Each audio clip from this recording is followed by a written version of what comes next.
Bezrat Hashem, on reprend Zohar Chok l'Israël, Parashat Vaera, vendredi. Donc on était, depuis plusieurs vendredis, dans les repas de Shabbat, les repas les plus importants qui donnent la bracha dans toute la semaine et dans tous les mondes. Et on va avoir maintenant un exemple qui vous est donné par une situation, un maasé, au nom de Rav Amnuna Saba, selon certaines versions, ou selon Rabbi Abba. Rav Amnuna Saba, c'est l'un des personnages très importants du Zohar, parce que d'abord, il a toute une histoire dans le Zohar. Donc, son nom, c'est Rav Amnuna l'Ancien, et c'est c'est le père de Yenouka, de ce fameux enfant prodige dont on parle souvent dans le Zohar. Mais chaque fois que dans le Zohar, on ramène un enseignement de Rav Amnuna Saba, c'est surtout une action de Rav Amnuna Saba. Et les actions de Rav Amnuna Saba, elles indiquent quelque chose de plus. C'est pas simplement un exemple. C'est-à-dire, c'était la manière qu'il avait, lui, d'appliquer un enseignement du Zohar, mais il l'appliquait d'une manière particulière. Donc, il faut faire attention à toutes les actions, à tous les maasim de Rav Amnuna Saba. Donc, Rav Amnuna Saba, Kadavayativ Bisudata de Shabbata. Rav Amnuna Saba, quand il était assis pour un repas de Shabbat, avait hadé bechol chad vechad.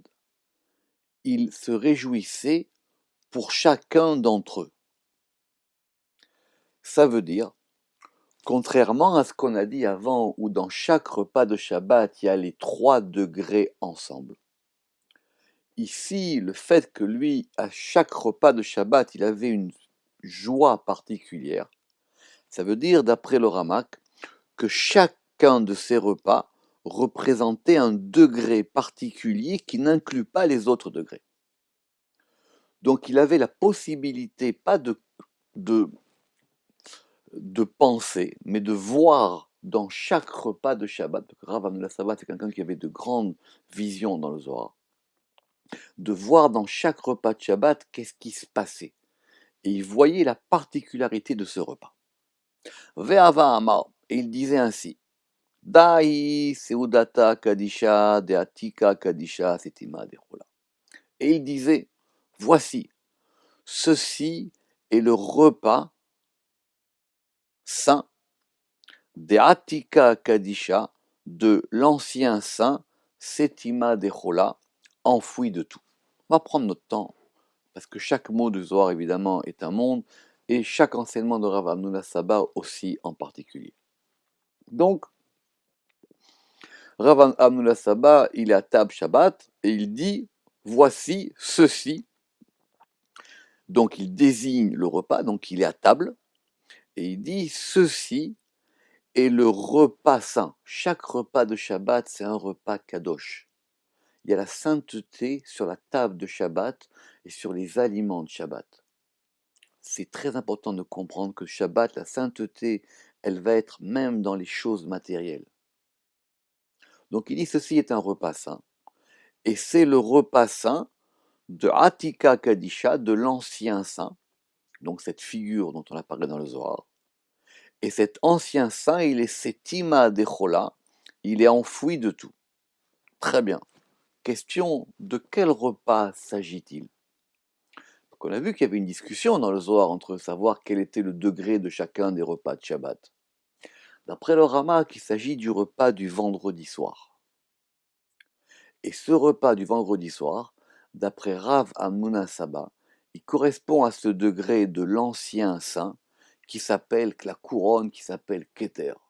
Le repas du vendredi soir, c'est le repas de Keter. Et donc il voyait ce degré de Keter et il était content d'être dans ce repas de Keter le vendredi soir.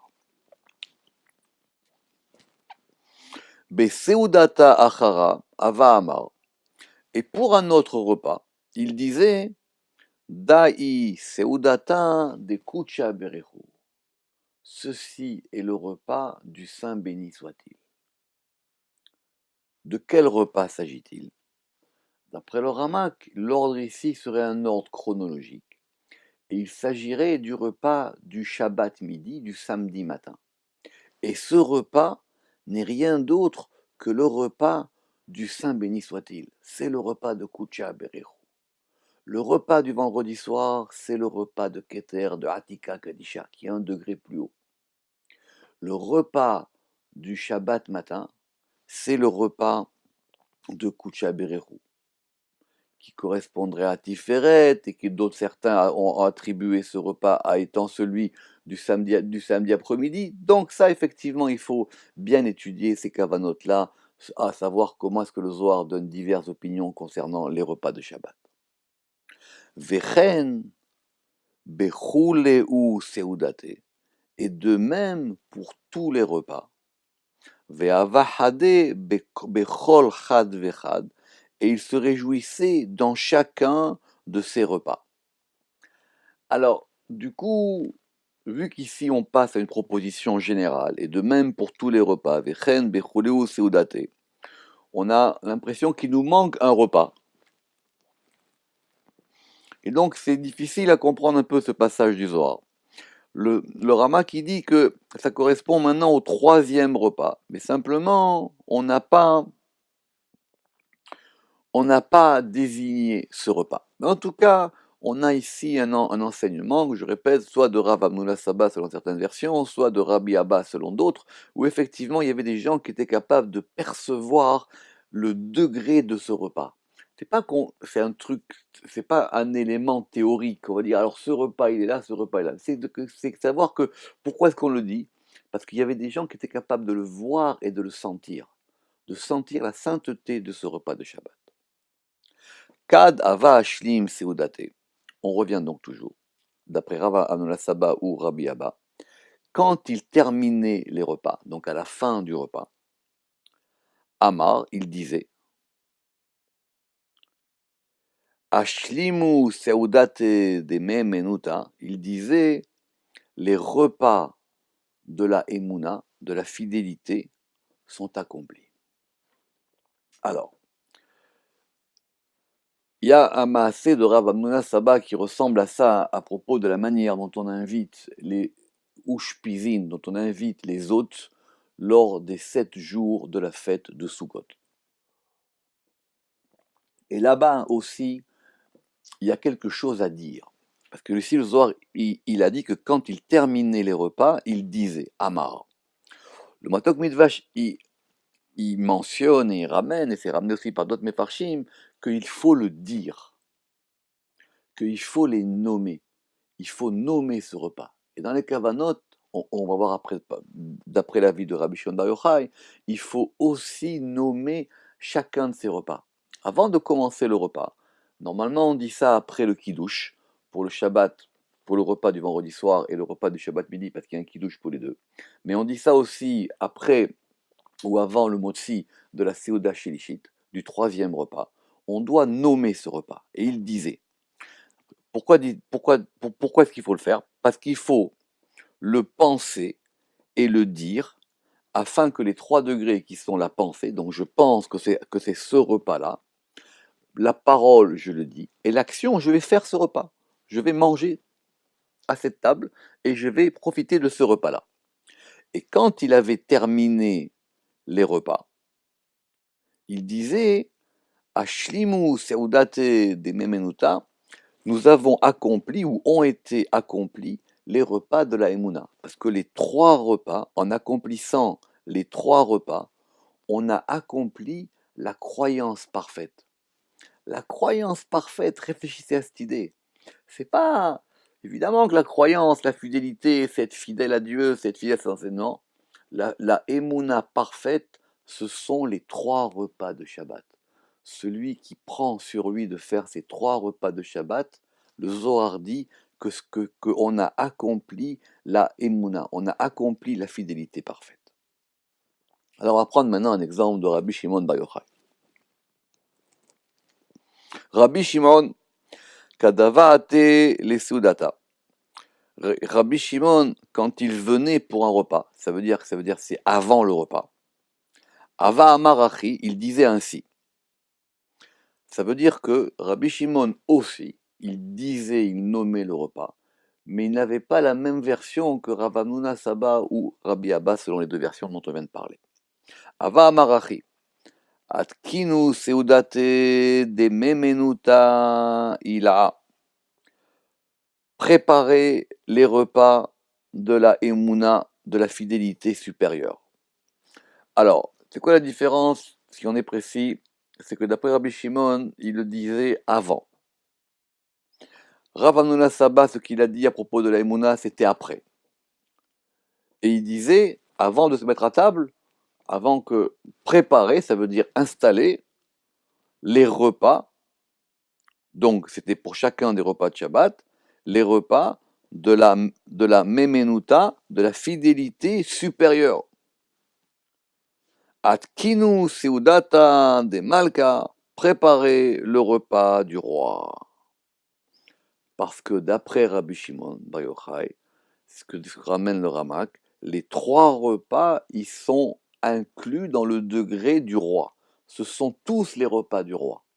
Mais ces repas du roi, ils ont des nuances particulières, ils ont des degrés particuliers. Atkinu seudata de Malka, préparer le repas du roi. Comme dit le Ramak, dans la note 7, c'est ramené l'union des trois repas dans le degré du roi, qui est dit à Tiferet, qui totalise tous les degrés. Parce que dans Tiferet, tout est mis ensemble. Ve'avayativ, et il était assis, ou on pourrait dire, et il s'asseyait. Donc c'était avant de se mettre à table. Ve'hade, et il était joyeux. Parce que maintenant, c'était la joie des repas de Shabbat.